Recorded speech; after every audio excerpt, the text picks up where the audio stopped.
I'm Josh Brandon, host of Overthinking Everything, alumni, class of 2000. I have a unique talent for drawing out evil people, so. Is that what your podcast is? What is your podcast about? I started Overthinking Everything to get some, because I was really frustrated, I'll be honest with you, in 2015. And so I started doing a few episodes just about unions and the working class and stuff like that, which took me down a rabbit hole, and I realized pretty quick that everything that I was talking about had a central theme. And so I stepped back, I built a studio, and I started the whole thing all over again on video. It was originally audio only. So the overarching theme of the season is deconstructing a culture of cultism. I took the deconstruction philosophy of religion and I applied it to everything. I started to unwind everything through therapy. I advocate therapy. I barely made it through this place because I wouldn't do therapy. But I started to look at some of the toxicities that I was raised with. I was a racist, a sexist, a homophobe, xenophobe. Anything you can imagine to come from a small town. That was me. My father raised me that way. I didn't know any other way. And a lot of that hate was normalized. And I started to explore it historically, and I started to explore it through my minor, sociology. And I started looking at a different way of looking at my culture. And what I found was there were some traits that came from Northern Caucasian migration into Appalachia and brought some of those fearful, suspicious, superstitious traits with them that sort of bled down over hundreds of years and generations. And I started to examine my journey through my professional life. And I started to see that my unique journey sort of led me to this whole thing. I spent almost 2 decades in country radio, working with rural America, conservative, hometown, rural America, programming to them, knowing exactly how they think. I was never the guy, though. I mean, I was never, that was the running joke on the air. I'm kind of the anti-country guy. I just didn't get into all that. But one thing I did know is I knew music rotations. I knew how to code songs to make sure that, you don't hear the same songs over and over and over. When you do hear the same song over and over and over, but I tried to make it a little less that way. I knew how to program country radio. It was just a talent I had and a gift to do something that was non-native to my internal programming. I like country music, some of it, but I'm just not the lifestyle. So, but what I did was I spent years studying it and looking at some of the things that came from that. I was programming country radio when the Dixie Chicks got banned. I had 80% of my listeners telling me they'll turn my radio station off and never turn it back on if I played their music. The other 20% were like, Dixie Chicks? Yeah, that's cool. Whatever. They didn't care. So it was like, and I defended that when I was in the trade. The Dixie Chicks never did anything to matter in the country format. They did a lot of good songs, but they never did anything like that left an impression to overcome a whole audience turning on them. However, recently we saw another country singer do something that should have caused that, and the entire audience went out and bought his record and made it a #1 single. So what I discuss in my podcast is toxic white Southern culture. And it's not Southern as in Andy Griffith's Sweet Tea and Cracker Barrel. Again, it's the Southern migration of Northern Caucasian Europe and some of the traits that they brought. I wanted to try to explore and answer, am I a piece of crap? Or was I made that way? The fact is, through deconstruction and looking at that, the academics that I pursued here, the courses that I took, sociology, English, even those classes, all of it, it taught me how to write. I write every episode. Every episode's anywhere between 6,500 to 9,000 words, it's like 45 minutes to an hour long episode every week. And I'm writing it, researching it, hosting it, producing it, distributing it.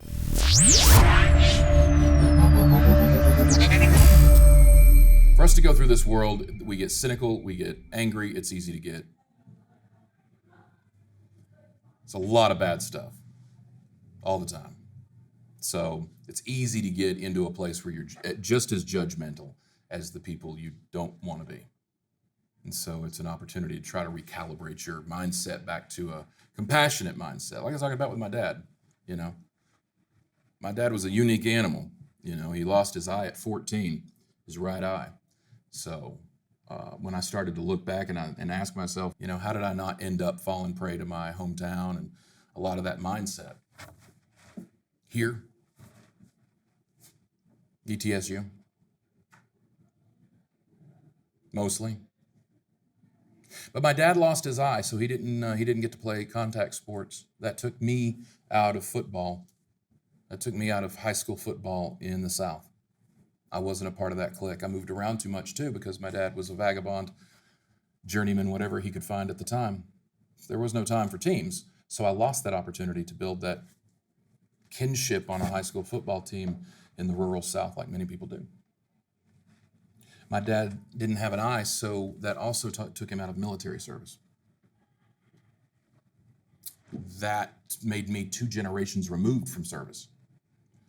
So generational service goes, there's kind of an obligation.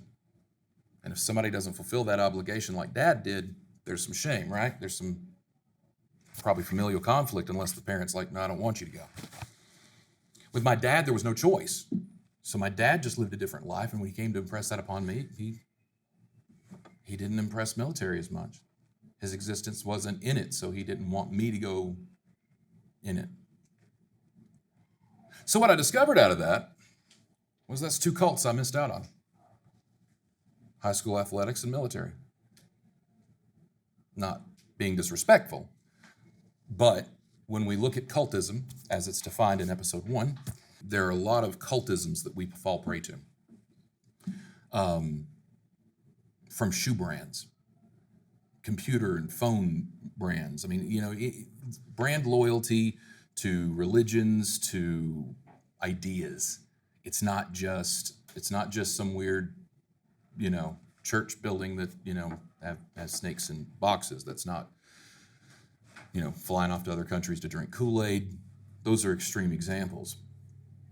But cultism is what affects you. And that's where you swear your ideals or your values to something that shouldn't be as high on your priority list in the hierarchy of priorities. But people, you know, swear to that. You may not. That's where the critical thinking comes in. It's where you don't fall prey to it, where you go to things and you say, I'm taking this a little too far, right? So the workbook sort of looks at it at trying to recalibrate us into a more compassionate mindset, but also looking at critical thinking. Taking a article, for example, and showing how different that headline can read depending on how you word it, synonyms, different phrasing. You know, take the same thing and say it a different way. It's like the telephone game from elementary school, right? So you whisper something in somebody's ear, by the time it gets around the room, it's something different. So you can have this bit of information that is news, but by the time it gets to the consumer, it's warped. And so I look in that workbook to try to offer some suggestions in how to look at the bigger picture.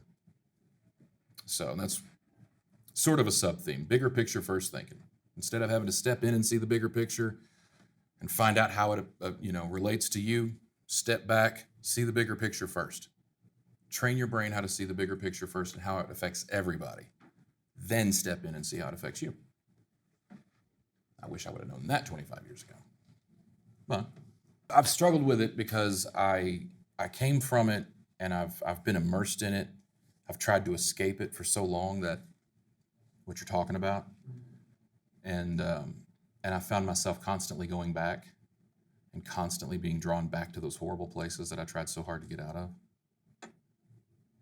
Maybe the podcast is just to make sense of all of that.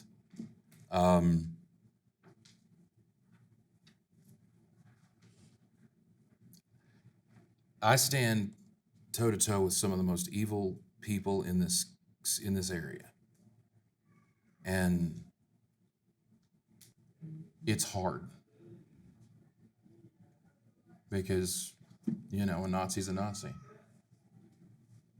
A hateful person's a hateful person. Somebody's ignorant's ignorant. You can change the heart of the ignorant. You can't change the heart of the hateful easily. And that